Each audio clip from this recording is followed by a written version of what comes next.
Senhor, é um privilégio poder cantar louvores ao Teu nome.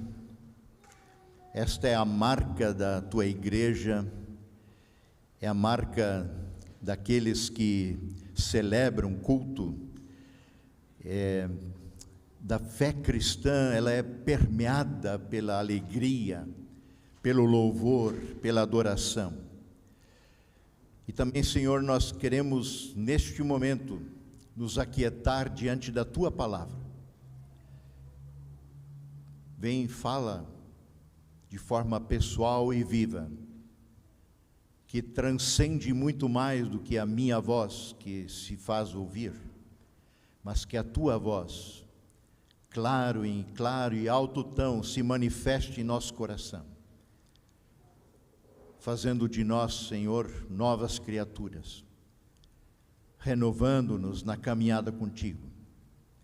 Isso nós pedimos, que pelo poder do Teu Espírito Santo, que convence o mundo do pecado, da justiça e juízo, também agora nos convença da Tua verdade. Em nome de Jesus, amém. A comunidade pode sentar. Quero colocar a reflexão dessa noite debaixo do tema Jesus, a luz do mundo, veio para iluminar a tua vida. Eu creio que é sem sombra de dúvida que o Natal está associado a luzes. Basta dar uma olhada em volta, né, até aqui, mas circular um pouco por aí, nos shoppings, nas ruas. Eu estive olhando, deu trabalho para dar uma olhadinha no site oficial de Gramado, conhecido como a Natal Luz de Gramado. E o convite é bem explícito: espetáculos para toda a família te esperam na cidade de Gramado. Venha emocionar-se com os nossos espetáculos de Natal. E as aí tem ingressos de 80, 138, dali para cima, para tudo que é tipo de show, onde a luz está, de alguma forma, no centro. A cidade se prepara para o Natal Luz. Nós aqui, Curitiba, temos também no site da nossa prefeitura, o Natal de Curitiba, Luz dos Pinhais, assim é anunciado. E o convite não é muito diferente. Descubra o encanto do Natal de Curitiba, Luz dos Pinhais. Imagens que capturam o encanto, que tomam conta da cidade, transbordando de luzes vibrantes, alegria e música. A pergunta que não quer calar é: e o que acontece quando as luzes se apagam? E elas vão apagar. Alguns têm por tradição tirar pinheirinho, desligar as luzes, tudo no dia 6 de janeiro, né? Dia de Reis. Mas as luzes se apagam. Desaparece então simplesmente todo o encanto do Natal? Será que Natal é só isso? Festa, luzes? Eu quero ler a nossa conhecida história de Natal, também nessa noite, não poderia ser diferente. E eu quero ler na perspectiva do Evangelho de João. O evangelista João conta a história de Natal um pouco diferente dos outros evangelhos, que diz, capítulo 1 de João, verso 1 e seguintes: no princípio, assim ele começa, igual como começa Gênesis. No princípio criou Deus os céus e a terra. A terra era sem forma e vazia, e o Senhor disse: haja luz. A primeira coisa que ele criou. No princípio era aquele, diz João, que é a palavra. E aqui no lugar de palavra, no grego, está uma palavra conhecida, que é logos. Almeida traduz por verbo, para dar talvez uma impressão melhor do que está querendo dizer, que não é uma palavra simplesmente jogada ao vento, mas é um verbo, palavra que é ação, palavra que, quando pronunciada, causa efeito, alguma coisa acontece. No princípio era aquele que é a palavra. Ele, aquele que é a palavra, estava com Deus e era Deus. Ele, aquele que é a palavra, e João se refere a Jesus, estava com Deus lá no princípio. Todas as coisas foram feitas por intermédio dele. Sem ele, nada do que existe teria sido feito, porque ele é a palavra. Nele, naquele que é a palavra, estava a vida. E a gente pode colocar aqui, sem sombra de dúvida, vida com letra maiúscula.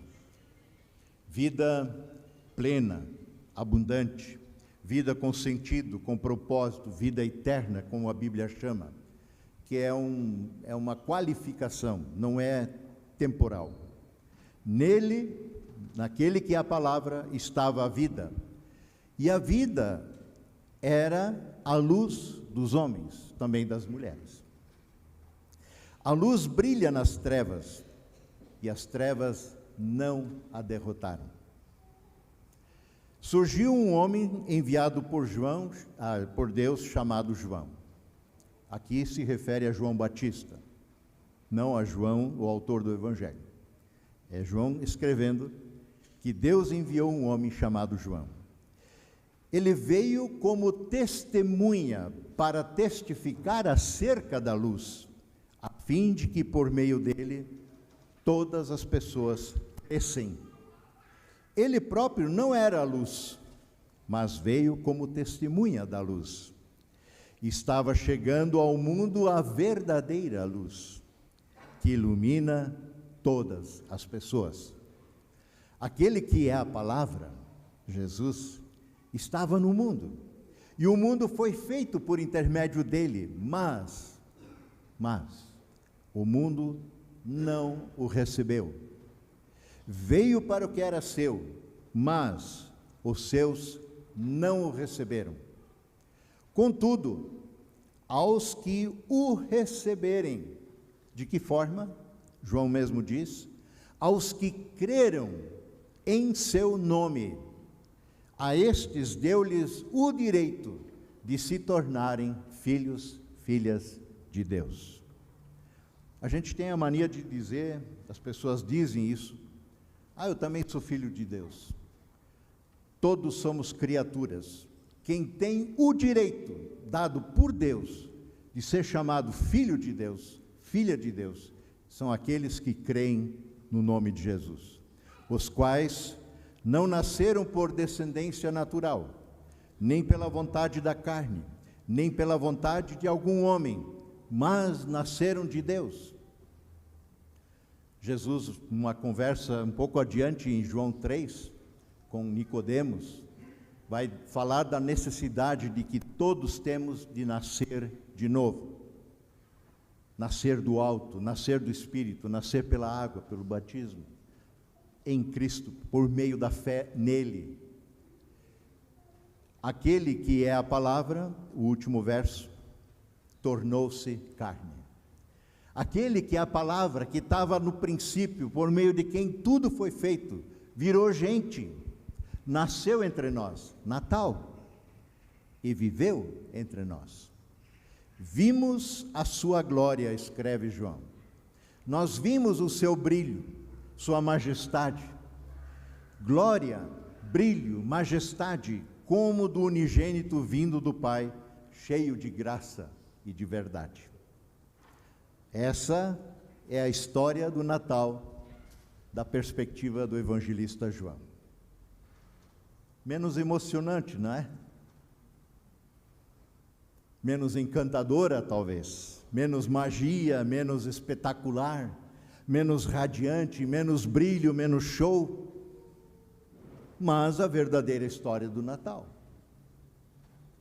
sem aquelas luzes, presentes, ceia, Papai Noel, duendes, magia, aquelas músicas que não tem nada a ver com o Natal, que o povo canta. Deixei meu sapatinho na janela do quintal. Do quintal é onde que ele deixou, não sei. Eu só sei que Papai Noel deu presente para ele. Ou aquela outra música que eu acho assim, de alguma forma, pelo menos o autor foi corajoso o suficiente para revelar que a coisa não é como todo mundo pensa. Anoiteceu, o sino gemeu, e a gente ficou feliz a rezar: Papai Noel, vê se você tem a felicidade para você me dar. E eu pensei que todo mundo fosse filho de Papai Noel, bem assim, felicidade, eu pensei que fosse um brinquedo, uma brincadeira de papel. Já faz tempo que pedi, mas Papai Noel não vem, com certeza já morreu. Ou então felicidade é brinquedo que não tem. Para muita gente, a tradição natalina, entre luzes, presentes, ceia, Papai Noel, inclui também um encontro com o religioso, um tempo de vir ao culto, de estar aí. Eu não sei por que razão você veio. A gente passa o olho daqui assim, eu vejo muitos rostos novos. Ou a minha memória já não é boa o suficiente para lembrar a cada ano que você veio. Eu não sei se você vem por tradição. Eu não sei se você vem cumprir o calendário religioso natalino. Alguns vêm assim, por tradição. Outros vêm porque sempre vêm, porque culto faz parte da vida cristã. Não dá para dispensar o culto. O Senhor nos insere por meio da fé no seu corpo, na sua igreja. Ela é absolutamente necessária para a nossa vivência cristã. É a comunhão com os irmãos, o lugar de submeter-se à palavra, o lugar de exercitar o amor, o perdão, a graça, a misericórdia, o serviço. Pode ser também que você esteja aqui hoje à noite porque foi intimado pela namorada, pela esposa, pelos filhos, pela vizinha.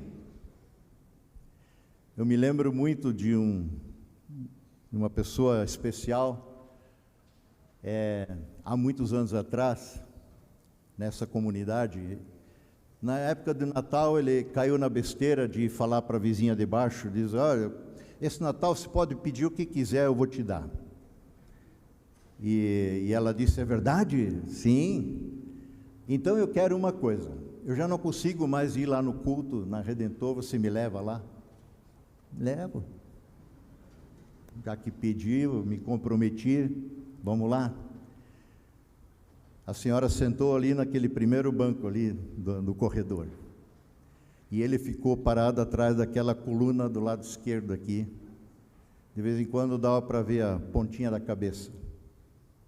Eu não o conhecia na época.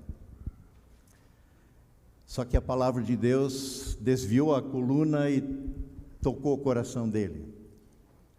Naquela noite, aquele homem teve o privilégio de conhecer Jesus. E sua vida foi mudada.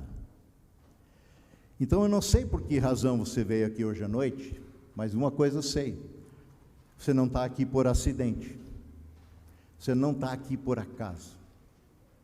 Deus tem sim um plano para você. Ele tem uma palavra especial para você, também aqui hoje. Ele quer, dentro do nosso tema, iluminar a tua vida, de um jeito que você sequer consegue imaginar, de um jeito que você nunca viveu antes. se você não conhece a Jesus pessoalmente. Talvez você esteja vivendo tempos de densas trevas, não sei. Perdeu o emprego, os negócios não vão bem, desavenças na família, com os filhos adolescentes ou não, talvez um divórcio, lutando com uma doença. Trevas, mais trevas que você não consegue mais vislumbrar uma luz no fim do túnel. E muita gente, muitas vezes diz assim, pois é, acho que está na hora de novo de ir na igreja. Botar as coisas em dia com Deus. Eu não sei por que razão você está aqui. Mas João fala do Cristo de Deus que veio à terra. E ele diz, nele, neste que é a palavra, estava a vida. Não só o sopro de vida, a vida que faz sentido, a vida que tem propósito. E esta vida era a luz dos homens e das mulheres, das pessoas. A luz brilha nas trevas, e as trevas não a derrotaram. Isso não é só na perspectiva da física, e João não está falando nessa perspectiva. Onde a luz está, as trevas precisam ceder espaço ao limite da ação da luz. Treva alguma consegue resistir à menor luz. Ela precisa ceder espaço. E a luz do mundo veio até nós. João não está falando de física, como eu disse. Ele está falando, se referindo à nossa vida, numa perspectiva espiritual. Quando eu vivo separado de Deus, encontro-me em densas trevas espirituais. Eu estou por conta própria. Quando eu tento levar a minha vida por minha própria conta, tentando fazer o que eu acho que é certo, tentando fazer o que eu acho que é bom, tentando pelo menos me adequar a uma moral conveniente, o politicamente correto, eu fico tateando no escuro, ouvindo ouvindo aquele, ouvindo a opinião da maioria. Quando tento controlar tudo e todos, como se faz, como é da natureza humana caída, quando eu me afasto de Deus, eu procuro ser dono do meu nariz, eu procuro ser Deus da minha vida, eu adentro densas trevas, porque eu me volto de costas para Deus e caminho para longe dele, onde não há luz. Tomamos nossas próprias decisões, sem perguntar pelos propósitos de Deus.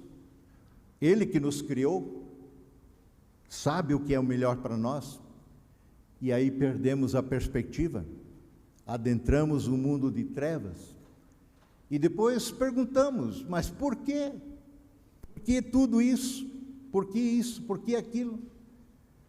Lembre-se, voltar-se de costas para Deus, rebelar-se contra Ele, que a nossa natureza é assim, é a essência do pecado. Muitas vezes a gente pensa o pecado como fazer uma coisa e outra, especialmente terrível. Isso são atitudes pecaminosas. A essência do pecado está na rebelião contra Deus. Não perguntar por Ele, não desejar sua presença, sua direção. E o pecado, gente querida, deixa sequelas, tem consequências. O salário do pecado é a morte, que não é a mera morte física, a inexistência, é uma vida sem vida. E talvez você chegue aqui hoje com um mundo de perguntas, querendo respostas de Deus. Deus, por que isso aconteceu comigo? Por que isso? Por que aquilo? Jesus veio cercado de luzes, por assim dizer. Ele que deixou a glória, o brilho extremo da sua presença gloriosa, para nascer nesse mundo de trevas. É assim que o profeta anuncia: a terra de Naftali, terra de Zebulão, que habitava em densas trevas, eis que vos vem a luz de Deus. A glória do Senhor brilhou ao redor dos pastores, como lemos aqui em Lucas 2, verso 10. Eu não li o começo do verso, mas ali os pastores, numa noite como outra qualquer para eles, pastoreando e cuidando do rebanho, talvez sentados em volta de uma fogueira, esperando o tempo passar para ir dormir, eis que os anjos aparecem, uma glória, um luzeiro só, e lhes é anunciado: hoje lhes nasceu o Salvador na cidade de Davi, que é Cristo o Senhor. Os magos deixaram o longínquo Oriente, caminharam muito, muito longe, seguindo o brilho de uma estrela, de uma luz que Deus colocou para guiá-los, para chegar junto àquele que é a luz do mundo, que ali nasceu. E assim Deus enviou aquele que é a luz do mundo até nós, para iluminar as nossas vidas e para que a gente pare de andar em trevas. Aliás, Jesus mesmo declara a seu respeito quem Ele é, afirmando isso. Por exemplo, João 8,12, Ele diz, falando a um povo, uma multidão reunida: eu sou a luz do mundo. Eu sou a luz do mundo. Ou Jesus sabe quem Ele é, e Ele está falando a absoluta verdade. Eu é o cara mais fora da casinha que eu conheço. Quem pode parar diante de uma multidão e dizer: eu sou a luz do mundo? Nunca nenhum dos grandes líderes de grandes religiões mundo afora pôde fazer isso, e nem podem, porque eles não são. E ele diz mais: quem me segue nunca andará em trevas, mas terá a luz da vida.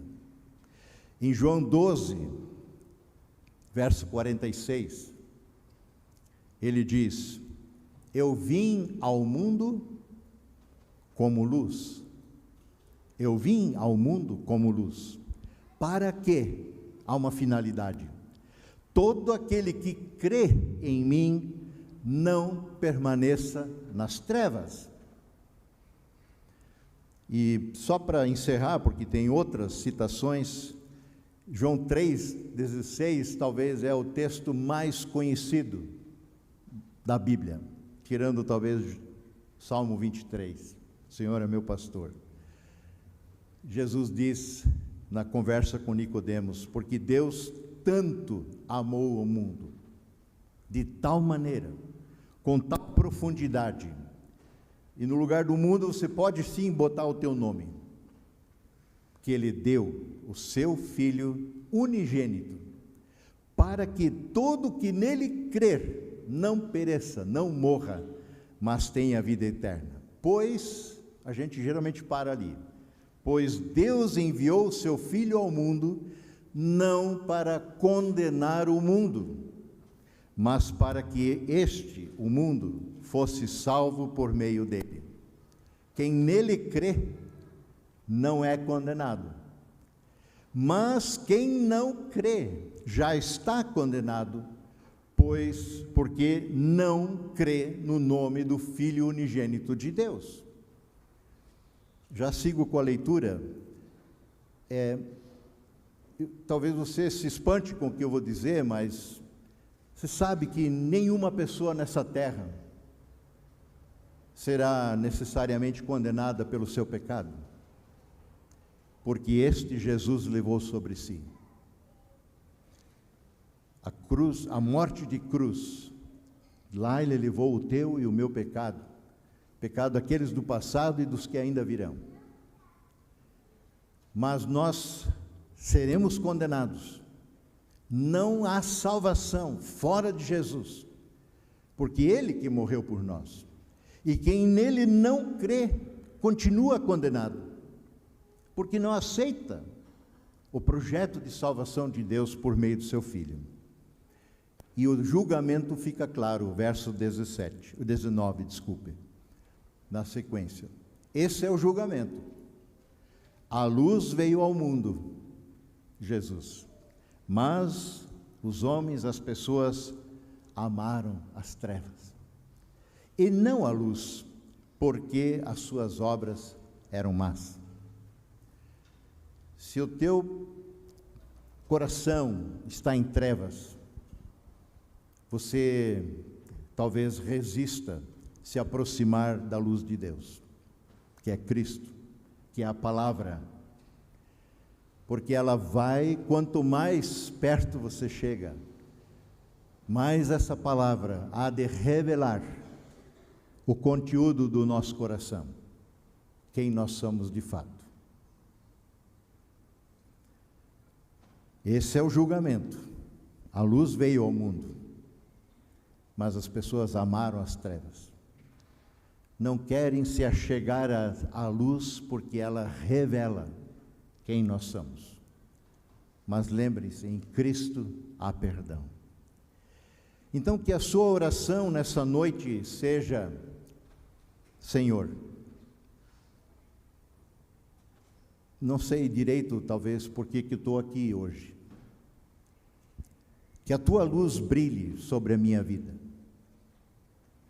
Que a tua luz brilhe sobre a minha vida para que eu possa ver e te reconhecer como o verdadeiro Deus que és.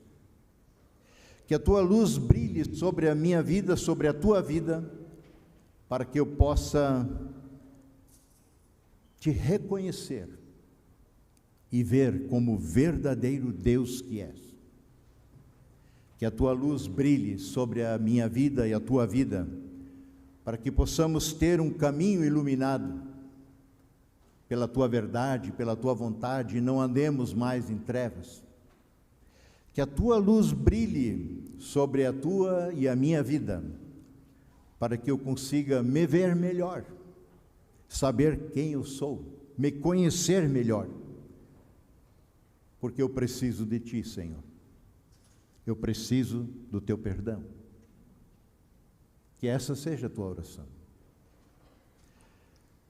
Pesquisas do último censo do IBGE no Brasil mostra que o Brasil tem 50% de católicos e 31% de evangélicos. E aí vai pela declaração da boca daquele que é entrevistado. O que implica dizer que 81% da nação brasileira se declara a si mesma cristã. O que pressupõe o seguinte: 81% da nação brasileira deveria conhecer a história do Natal.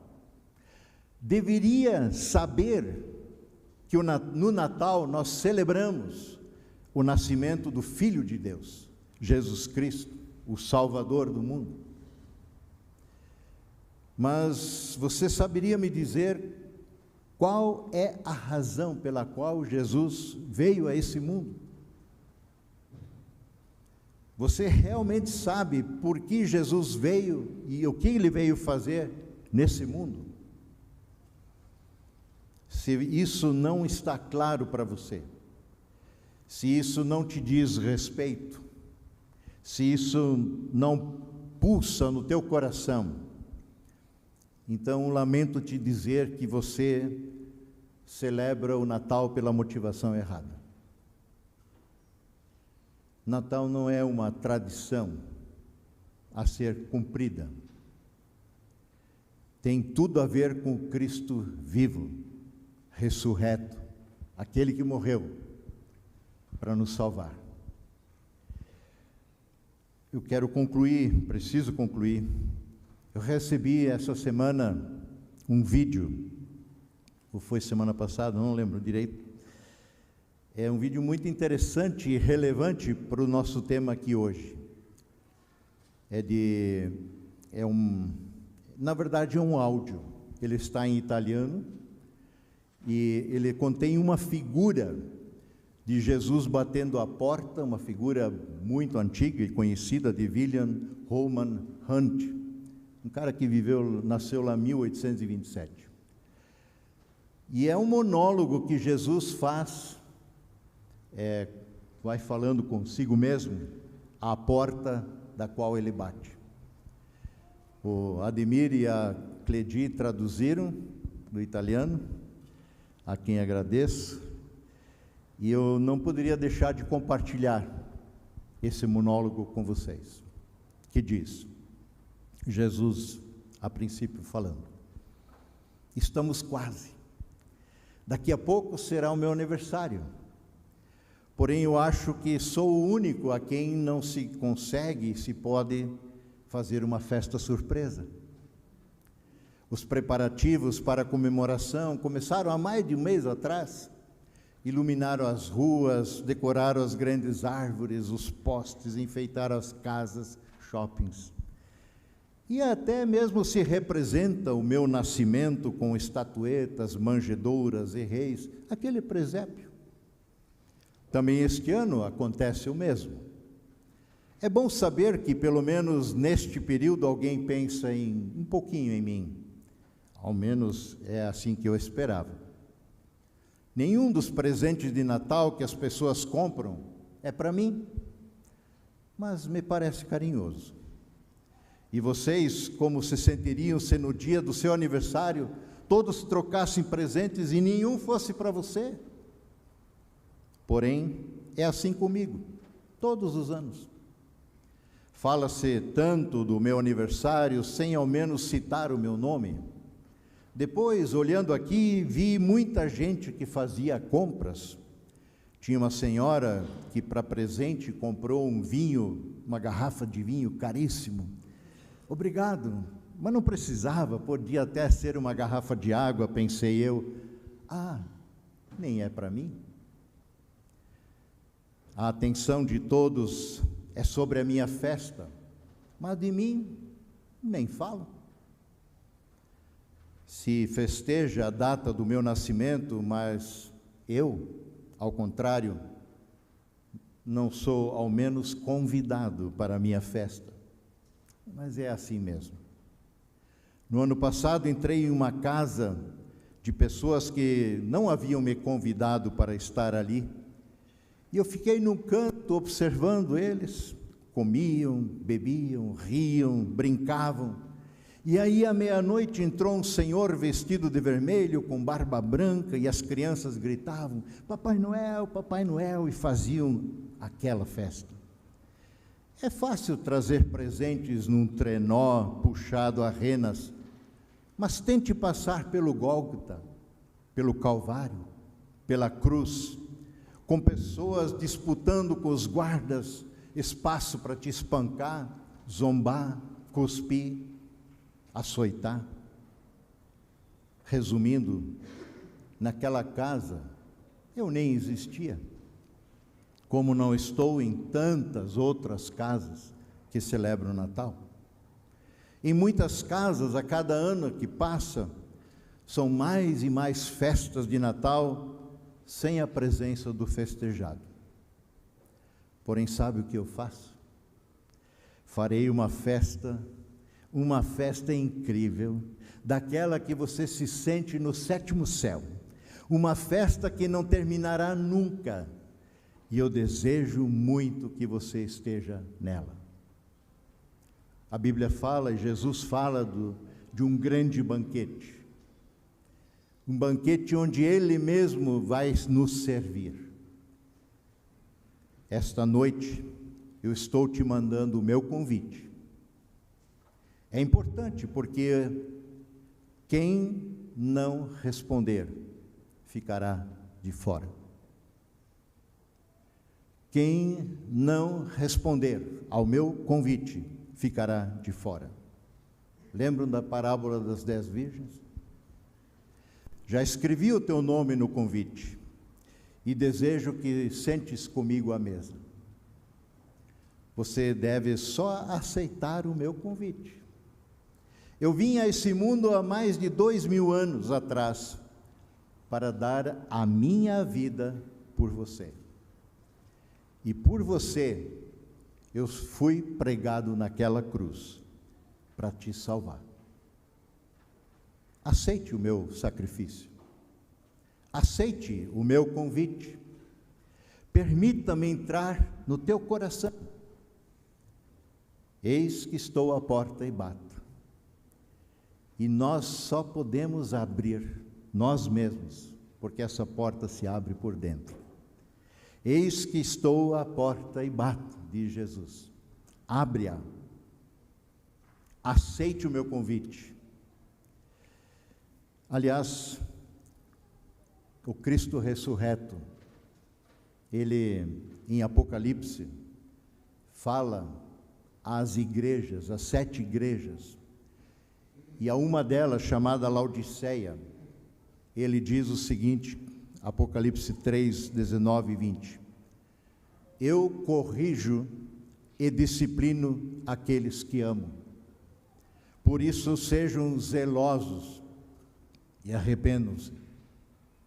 Preste atenção, diz o Senhor, o Cristo vivo. Estou à porta e bato. Se você ouvir a minha voz, não a minha, é Jesus quem fala. Se você ouvir a minha voz, e você sabe disso, e abrir a porta, eu entrarei, e cearei contigo, e você comigo, e nós teremos comunhão, numa refeição, juntos, como amigos. O que você vai fazer aqui, vai fazer hoje à noite? O que se fará agora diante disso? Voltar para casa do jeito que você veio? Tudo segue na mesma? Renda a sua vida a Cristo, hoje, agora. Ele ouve orações. Eu quero convidar você, a comunidade, a fechar os seus olhos, a ter um tempo de oração pessoal. Diga isso a Ele: Senhor, eu tenho tentado tocar minha vida por minha própria conta e risco. Não tenho ido a lugar algum com isso. Estou aqui de novo, Natal, para ver se as coisas se engrenam. Mas sem Jesus você está por conta própria mesmo. Diga isso a Ele. Convide-o a entrar. E sua vida não será mais a mesma. A luz de Cristo fará a diferença na sua jornada. Vamos orar?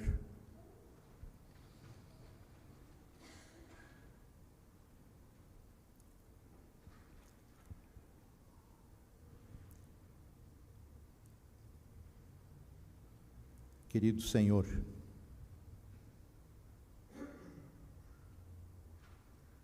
talvez eu vim aqui pelo motivo errado, mas não quero ir embora do jeito que eu cheguei.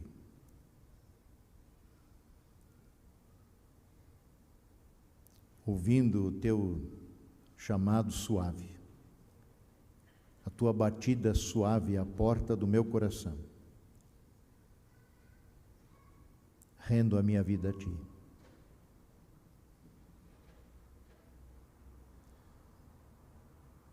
Senhor, Tu tenhas pleno acesso ao meu coração, à minha vida, à minha mente, pelo poder do Teu Santo Espírito. Atesta esta verdade ao meu coração. Perdoa o meu pecado. Quando insisti por tanto tempo andar pelos meus próprios pensamentos, decidindo o rumo da minha vida, à reveria da Tua vontade. Tem misericórdia, Senhor, de mim. Lava-me com Teu sangue precioso, derramado na cruz, porque pela fé no Senhor há perdão para o nosso pecado. Se confessarmos os nossos pecados, diz a tua palavra, o Senhor é fiel e justo para nos perdoar os pecados e nos purificar de toda injustiça. Obrigado por tão grande salvação que providenciaste para nós, vindo a este mundo, para morrer a nossa morte, para que, por meio da fé no Senhor, tivéssemos vida plena, nova, abundante, eterna. Em nome de Jesus pedimos e clamamos. Amém.